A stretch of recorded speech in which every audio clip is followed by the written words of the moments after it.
এই সমাজে যদি সব থেকে নিকৃষ্ট চোখে যদি সমাজের মানুষ দেখে থাকে একটা ডিভোর্সি মেয়েকে, এত খারাপ সময় গেছে ওই টাইমে যে যাদেরকে বড় ভাই হিসেবে দেখেছি, আঙ্কেল বলেও ডেকেছি, তারা পর্যন্ত খারাপ ইঙ্গিত দিয়েছে।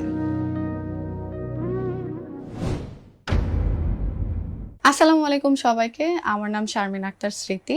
আমার বাসা হচ্ছিল রাজশাহী জেলা, থানা বাগমারা। প্রত্যন্ত গ্রামের একটা মেয়ে বলবো আমি।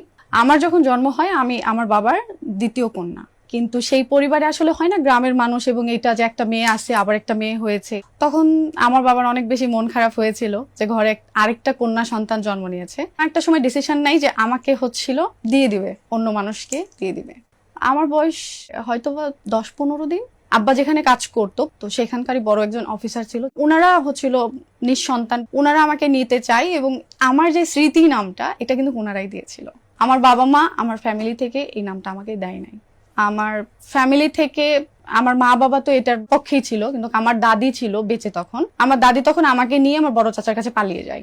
মানে দেওয়ার পূর্ব মুহূর্তে সবাই মানসিকভাবে সিদ্ধান্ত হয়ে গেছে, কিন্তু দেওয়ার পূর্ব মুহূর্তে আপনার দাদি একটু বেঁকে বসে এবং আপনাকে নিয়ে সরে যায়। হ্যাঁ, ওই ঘটনার পরে আর কখনোই কিছু হয় নাই। আমি তো আমার বাবা মায়ের কাছেই আছি। তারপরে আমি যখন ক্লাস 4-এ উঠি তখন আমার বাবা মা কিন্তু আলাদা হয়। আলাদা বলতে সেপারেট থাকে। এন্ড আমার বাসাতে কিন্তু আমার সৎমা আসে। আমার বড় হওয়াটা বলতে গেলে আমার সৎমায়ের কাছে। আমাকে যে দেখতে পারতেছে না বা আমাকে সহ্য করতে পারতেছে না আমার ছোট আম্মু, এটা নিয়ে যে অনেক অশান্তি হইতো। আমি স্কুলে যেতে চাই কিন্তু আমাকে স্কুলে যেতে দেওয়া হবে না। আমার খেলাধুলার বয়সে আমাকে আসলে কাজ করতে হতো। আসলে বলতে গেলে অনেক কাজই আছে যেগুলো আমার দ্বারা হইতো না। আমার স্ট্রাগলটা ছোটবেলা থেকেই ভাইয়া। আমি জানি না আমার লাইফে কেন এত কিছু ঘটেছে। আমি কখনোই কথাটা বলতে চাই নাই, কেউ জানে না। আমি কখনোই আমার এই স্ট্রাগল গুলো আমি বলি নাই। হয়তো দেখা যাচ্ছে যে বিয়ের কথা যখন বলছে তখন আমি বিয়েটা কাকে বলে সেটাই বুঝি নাই, যে আসলে বিয়েটা কি জিনিস। আমি তখন ক্লাস 5-এ। আপনার মা আসলে অন্য ফ্যামিলিতে চলে গেছিলেন? হ্যাঁ, আমার মা প্রথমে কয়েক বছর ছিলেন হচ্ছিল আমার নানাদের ওখানে, আর বাকি তারপরে চলে গেছিল ঢাকাতে। আপনার বড় বোন আমার মায়ের সাথে ছিল, আর আপনি ছিলেন বাবার সাথে? আমি ছিলাম আমার বাবার সাথে। তারপরে 2-3 বছর আমি আমার সৎমায়ের কাছে একটানা ছিলাম। আমাকে খেতে পর্যন্ত দিত না। আমার আব্বু এগুলোর কিছুই হয়তো বা জানতো না যে তার মেয়ের সাথে আসলে কি করা হতো। মানে আমাকে হয়তো, আমাদের বাসায় অনেক ছাগল ছিল তখন, তো বলতো যে ছাগল চড়া, বা বলতো যে এটা এই হাড়ি পাতিল মাজো, বা বলতো অনেক বড় বড় কলসি নিয়ে বলতো পানি নিয়ে আসো, অনেক কথা বলতো। কিন্তু দেখা যাচ্ছে যে আমি ছোট মানুষ তো, 2-1টা শুনতাম, 2-1টা না শুনে তখন হয়তো বা শুনতাম না। তখন বলতো তোর ভাত বন্ধ, ভাত নাই।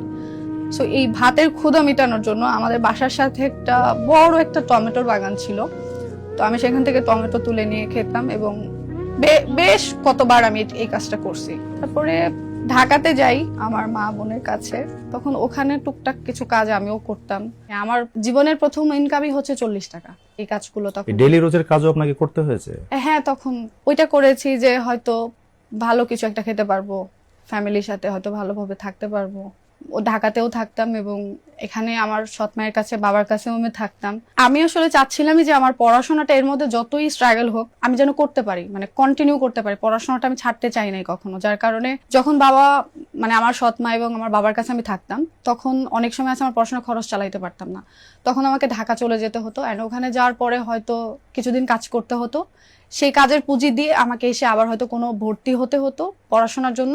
আবার এখানে পড়াশোনা করার ফাঁকে যখন ছুটি পেতাম তখন আবার হয়তো আমি ঢাকা যেতাম, যে এই ফাঁকে হয়তো আবার কিছু কাজ করে কিছু টাকা নিয়ে এসে আমি আবার পড়াশোনাটা রান করতে পারি। এর মধ্যে আমার মা বাবার আসলে সবকিছু ঠিক হয়ে যায়। আমার বাবা এবং আমার নিজের মায়ের সবকিছু ঠিক হয়ে যায়, কিন্তু আমার সৎমা তখন ডিসিশন নেয় যে থাকবে না, তখন উনি চলে যায়। আমি এসএসসি পরীক্ষা দেওয়ার পরে রাজশাহীতে আসি, সিটিতে, শহরে আর কি, পড়াশোনার জন্যই আমার আসা হয়। এখানে এসে আসলে ভাই আমার একটা রিলেশন হয়। তো ওই সময় আমার আসলে বলতে গেলে খুবই কম বয়সে যেটা হয়, আমি তখন আসলে একটা রিলেশন থেকে আমরা বিয়ে পর্যন্ত চলে যাই। তো আমার সেই বিবাহিত জীবনটা ছিল 5 বছরের। আমি কিন্তু সর্বোচ্চ চেষ্টা করেছি যে আমার, যেহেতু আমি ফ্যামিলিতে এরকম ভাঙা গড়া দেখেছি, আমার কাছে মনে হয়েছে যে যেভাবেই হোক আমার সম্পর্কটাকে আমি চেষ্টা করেছি আমার সর্বোচ্চ দিয়ে এটাকে টিকিয়ে রাখার। হয়তো ভাগ্যের লিখন, আমি সেটা পারিনি। আমার ইচ্ছার বিরুদ্ধে আসলে সেই 2021 সালে আসলে আমার ডিভোর্স হয়ে যায়। আমার কোনো কিছুই করার ছিল না, না ছিল আমার টাকা, না ছিল ক্ষমতা, কোনো কিছুই ছিল না। আমার ফ্যামিলি ব্যাকগ্রাউন্ডও ছিল না, কোনো কিছুই ছিল না, যার কারণে হয়তো আমার সাথে এত অন্যায় ঘটে যাওয়ার পরেও আমি কোনো প্রতিবাদই করতে পারি না। 2021-এর পর থেকে আমি একা হয়ে গেছিলাম। ওই টাইমে এত খারাপ সময় গেছে ওই টাইমে যে যাদেরকে বড় ভাই হিসেবে দেখেছি, আঙ্কেল বলেও ডেকেছি, তারা পর্যন্ত খারাপ ইঙ্গিত দিয়েছে। একা সিঙ্গেল একটা মেয়ে, একটা ডিভোর্সি মেয়ে, লাইফটাকে চাইলেও সুন্দর করতে পারতেছিলাম না।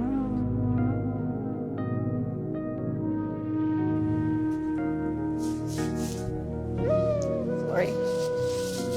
আমার কাছে মনে হয়েছে যে এই সমাজে যদি সব থেকে নিকৃষ্ট চোখে যদি সমাজের মানুষ দেখে থাকে একটা ডিভোর্সি মেয়েকে, আমাকে প্রতি পদে পদে এটা ফিল করাইছে। প্রত্যেকটা মানুষ যাদের সাথে একটা সময় এত ভালো সম্পর্ক ছিল, এত এত ভালোবাসা ছিল, সেই মানুষগুলোর মুখ চোখের সামনে ফিরিয়ে নিতে দেখেছি। না তখন কেউ বুঝে, না তখন কেউ,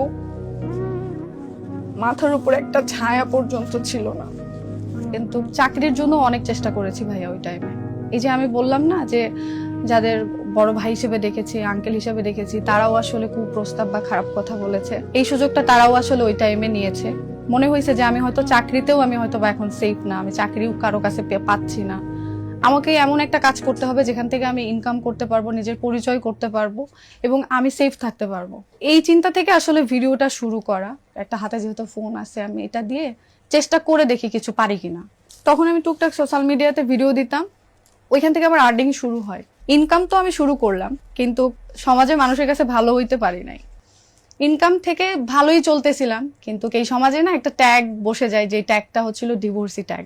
পরবর্তীতে মনে হলো যে না, আমার নিজের একটা পরিচয় হচ্ছে এবং এখান থেকে আমার কিছু করা দরকার। 2022 সালে আমার টাচ অফ স্মৃতি আমার বিজনেসটা স্টার্ট করে ফেলি সেই চিন্তা ভাবনা থেকে, যে নিজের পরিচয় বলতে গেলে অ্যাজ এ উদ্যোক্তা হিসাবে আমাকে পরিচয়টা তৈরি করতে হবে। তো আমার কাছে যতটুকু পুঁজি ছিল সেটা দিয়ে আমি ছোট্ট বিজনেসটা স্টার্ট করে দিই। আমার বিজনেস স্টার্ট করার পরে আমার আলহামদুলিল্লাহ সবকিছু মিলিয়ে ভালোই চলতেছিল। 2024 সালে এসে আমার একটা মানুষের সাথে পরিচয় হয়, আমাকে দেখেছিলেন এবং দেখার পরে ওই মানুষটা আমার নাম্বারটা যেভাবে হোক জোগাড় করে আমাকে হোয়াটসঅ্যাপে মেসেজ করে।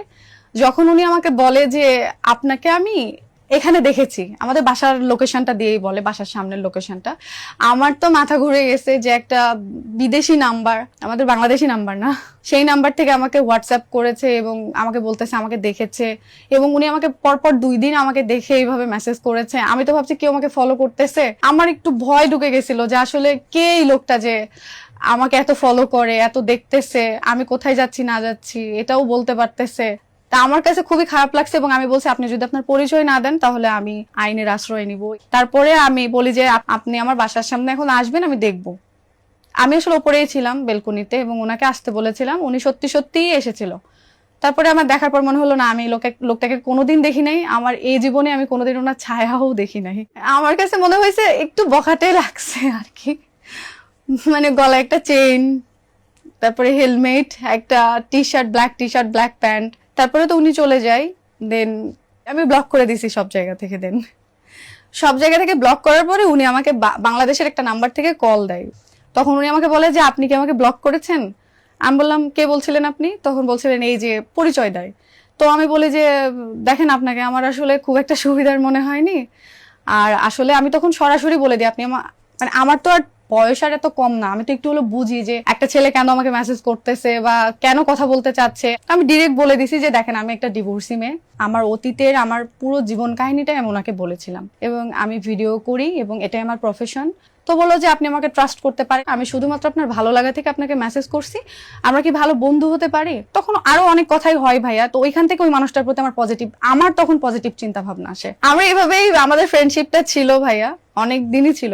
আমরা দেখা হয়, চা খাই, কথা বলি, আমি ওনার কাছে সেফ ফিল করতাম। এখান থেকে আমার বলতে গেলে ওই মানুষটাকে ভালো লাগা শুরু হয়। তো আমার মনে হয় এই মানুষটা আমার লাইফে যদি আসে তাহলে হয়তোবা আমি ভালো থাকতে পারবো। প্রপোজ তো আর হয় নাই, শুধু সরাসরি আমাদের আসলে জীবন সঙ্গীতেই কথা চলে গেছে। ওই সময় হুট করে সে বলে যে আমার হয়তোবা মনে হচ্ছে যে আমাদের হালাল একটা সম্পর্ক করা দরকার। কথাটা আসলে এভাবেই আসছে, দুজনেই সিদ্ধান্ত নিই তাহলে আমরা বিয়ে করবো পারিবারিকভাবে, দেন পরিবারকে জানানো হয়। এবং পরিবার তো আসলে চাইলেও তার পরিবার আসলে এত দূর আসতে পারবে না, যেহেতু তার পরিবার আসলে দেশের বাইরে থাকতো। এই কারণে পরিবারের সাথে কথা বলে দুই পরিবারের সম্মতিতে আমরা আমাদের এক বড় ভাইয়ের বাসাতেই আমরা আসলে বিয়ের কাজটা আমরা সম্পূর্ণ করি। এবং তার পরিবার যেহেতু এখনো দেশে আসে নাই, আসবে ইনশাল্লাহ, তারপরে হয়তো বা সেটা ঘরোয়াভাবে অনুষ্ঠান হবে। কেমন আছেন এখন?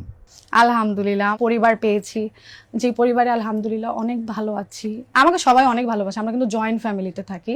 তার বাবা মা হয়তো বা বাইরের দেশে থাকে, কিন্তু তার ফুল ফ্যামিলি বাংলাদেশে থাকে। আমি তাদের পরিবারের সাথেই থাকি, সবার সাথে থাকি, অনেক ভালো সম্পর্ক। এবং আমাদের বিয়ের পরে তো আমার হাজবেন্ড অনেক দিন বাংলাদেশে ছিল, প্রায় 1 বছরের বেশি সময় ধরে সে বাংলাদেশে ছিল। তারপরে সে কোনো কাজে আর কি, বিশেষ কোনো কাজে সে আবার চলে যায় বাইরে, আয়ারল্যান্ডে থাকে, যেহেতু তার ফুল ফ্যামিলি আয়ারল্যান্ডে চলে যায়। এখন সে আসবে ইনশাল্লাহ, তখন হয়তো বা আমাদের আনুষ্ঠানিক যে বিষয়টা বাকি আছে সেটা হয়তো বা কমপ্লিট হবে ইনশাল্লাহ। আমার লাইফে 3টা ইমোশন জায়গা ভাইয়া। একটা ছিল সৎ মায়ের যেই লাইফটা, একটা ছিল আমার পাস্ট লাইফের একটা ঘটনা, থার্ডলি এই লাইফে আমি যা যা পেয়েছি। মানুষের জীবনে আসে না কিছু সময় দুঃখে কান্না করে, কিছু সময় আছে সুখে কান্না করে।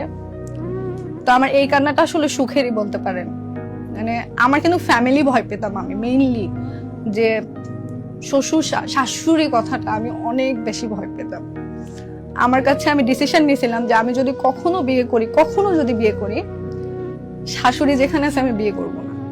কিন্তু এটা সম্পূর্ণ ভুল একটা ধারণা আমার জীবনে, মানে পুরোটাই ভুল প্রমাণ করে দিছে আমার এই ফ্যামিলি। এখানে যখন আমি আসি তখন আমার লাইফের, আমার হাজবেন্ড তো আমার বেস্ট ফ্রেন্ড, কিন্তু তার থেকেও যদি যে মানুষটা আমাকে বুঝে আমার মতো করে, সেটা হচ্ছিল আমার শাশুড়ি।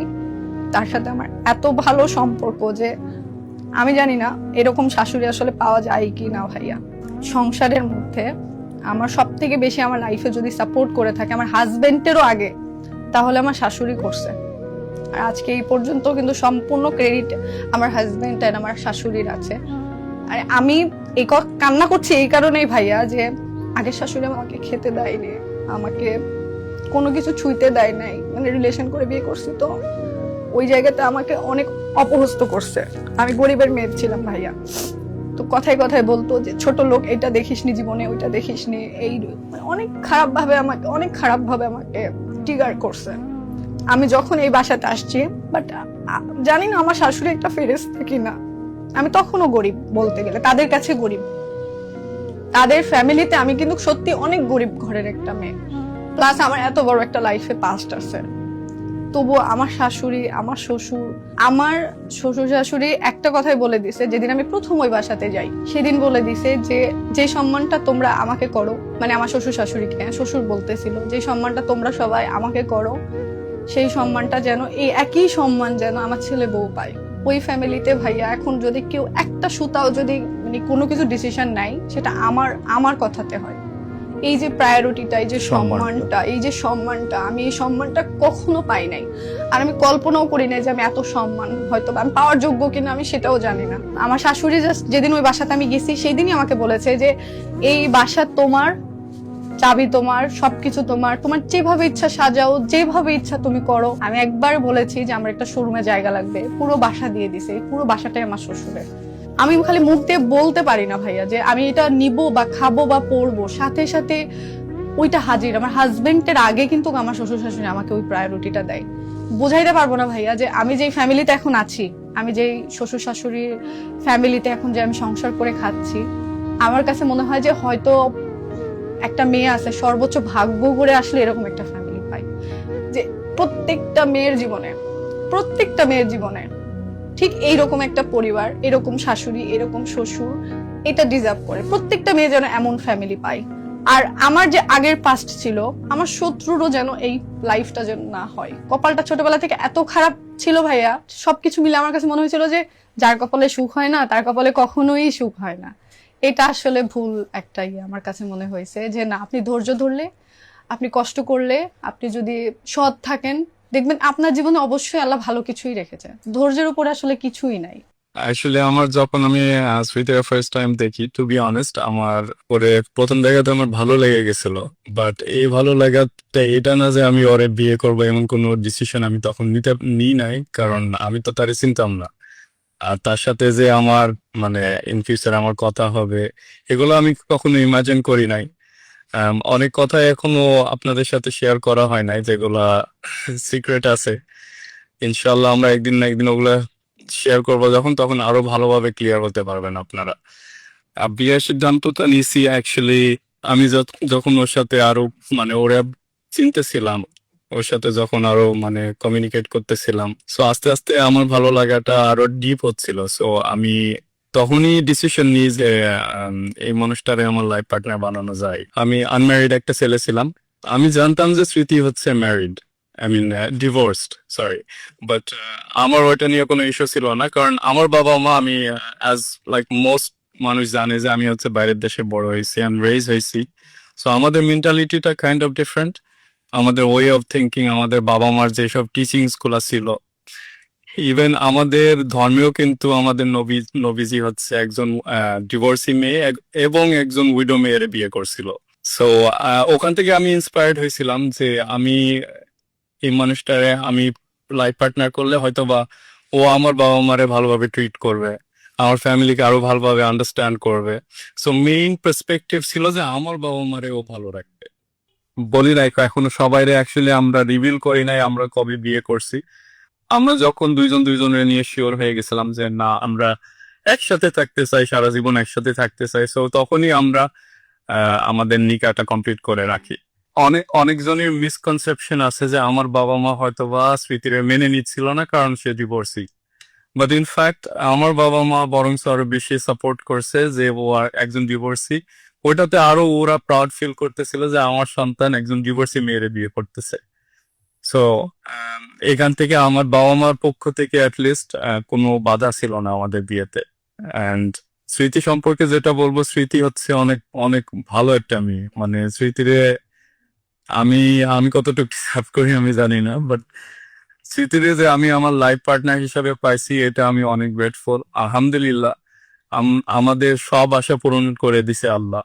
আমাদের ফ্যামিলি হ্যাপি, আমার ফ্যামিলি স্পেশালি স্মৃতিরে পেয়ে অনেক অনেক হ্যাপি, কারণ আমাদের ফ্যামিলি একটু বুঝতেছিল না যে আমার আমার লাইফ পার্টনার কেমন হবে বা আমার ফ্যামিলির সাথে কি তারা অ্যাডজাস্ট করতে পারবে কিনা। বাট ও এমন ভাবে অ্যাডজাস্ট করে নিছে, মানে ওর সবার মনের ভিতরে জায়গা তৈরি করে নিছে। And আমি আমি খুবই গ্রেটফুল। সো বেসিক্যালি আমরা প্রোগ্রাম করব বলে অনেকদিন একটা ডিলে হয়ে গেছে, আর আমার বাবা মা ছাড়া তো আমি প্রোগ্রাম করব না। ইভেন তো আমার বাবা মা ছাড়া আমরা নিকা কমপ্লিট করছি, আমার খুব গিলটি ফিল হয়। সো প্রোগ্রামটা করব একসাথে।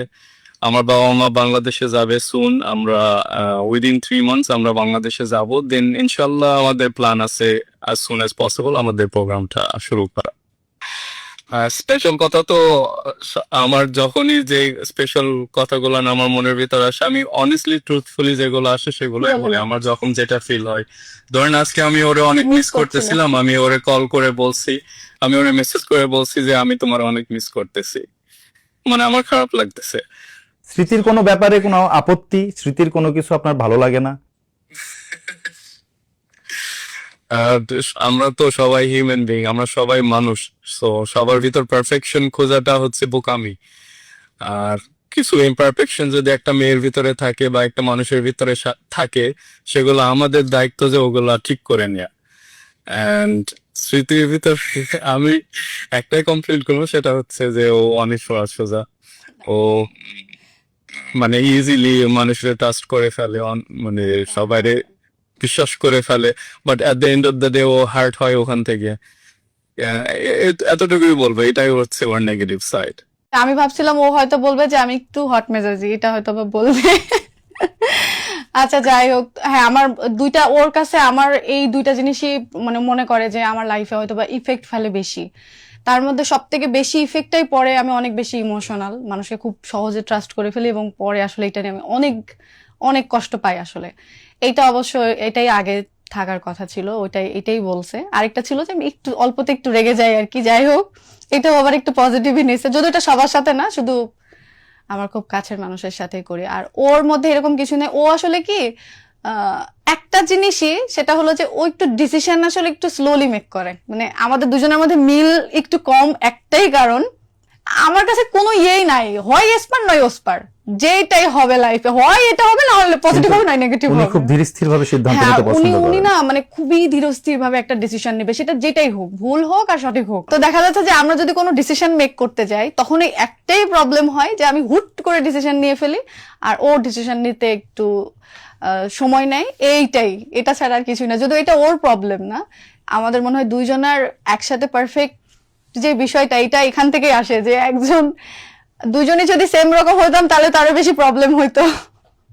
তো এখন আমি যে জায়গাটাতে বসে আছি এটা কিন্তু আমার ছোট্ট একটা প্রতিষ্ঠান, টাচ অফ স্মৃতি বিজনেসের, যেখানে ক্লথিং আইটেম পাওয়া যায়, মেয়েদের শাড়ি, ড্রেস এবং অর্গানিক প্রোডাক্টের মধ্যে আছে আমাদের হেয়ার অয়েল, হেয়ার প্যাক, এছাড়াও আরও কিছু কসমেটিক্স, ব্যাগ, অনেক কিছুই পাওয়া যায়, লেডিস আইটেমগুলো পাওয়া যায় আমাদের এখানে। এইটা সম্পূর্ণ ক্রেডিট আমার হাজব্যান্ডের, ওর ইচ্ছাতে এবং ওর চাওয়াতে যে না আমার নিজের একটা পরিচয় দরকার, তুমি চাও তোমার নিজের একটা পরিচয়, সেখান থেকেই তার উদ্যোগেই বলতে গেলে আজকে আমি একজন উদ্যোক্তা ছোটখাটো। আর আমাদের শোরুম এখন যেটা আছে এটা আমাদের শোরুম, ছোটখাটো একটা শোরুম। এই শোরুমের লোকেশনটা হলো রাজশাহী নওদাপাড়া কাঁচা বাজার, বালিকা উচ্চ বিদ্যালয়ের ঠিক অপোজিটে। আজকের গল্পটা শুধু স্মৃতির না, এটা সেই সব মানুষের গল্প যারা ভেঙে পড়েও আবার নতুন করে দাঁড়াতে জানে। ছোটবেলা থেকে হাজার কষ্টের মাঝেও স্মৃতি হার মানেনি, জীবনের কঠিন সময়গুলো তাকে থামাতে পারেনি, বরং আরো শক্ত করেছে। ভালোবাসা পেয়েছিল, আবার হারিয়েছেও। বিয়ে হয়েছে, আবার ডিভোর্সের কষ্ট সহ্য করতে হয়েছে, কিন্তু একটা জিনিস সে কখনো ছাড়েনি, নিজের উপর বিশ্বাস। যখন চারপাশের মানুষ ভাবছিল এবার হয়তো সে থেমে যাবে, ঠিক তখনই স্মৃতি নিজের ভাঙা স্বপ্নগুলো জোড়া লাগিয়ে নতুন করে পথ চলা শুরু করেছিল। ধীরে ধীরে সে নিজের পরিচয় গড়ে তুলেছে, একজন সফল উদ্যোক্তা হিসেবে দাঁড়িয়েছে, আর প্রমাণ করেছে কেউ চাইলে নিজের জীবন নিজেই বদলে দিতে পারে। আর সবচেয়ে সুন্দর ব্যাপার হলো এত কিছুর পরেও সে ভালোবাসায় বিশ্বাস হারায়নি। জীবনের নতুন পথে সে এমন একজন মানুষকে পেয়েছে যে তাকে বুঝে, সম্মান করে এবং তার পাশে থেকে তাকে সাহায্য করে। স্মৃতির গল্প আমাদের একটা কথাই মনে করিয়ে দেয়, জীবনে যত ঝড়ই আসুক, যদি নিজের উপর বিশ্বাস থাকে তাহলে একদিন না একদিন রোদ উঠবেই। তাই হার মানবেন না, কারণ আপনার গল্পটাও হয়তো একদিন কারো অনুপ্রেরণা হয়ে উঠবে।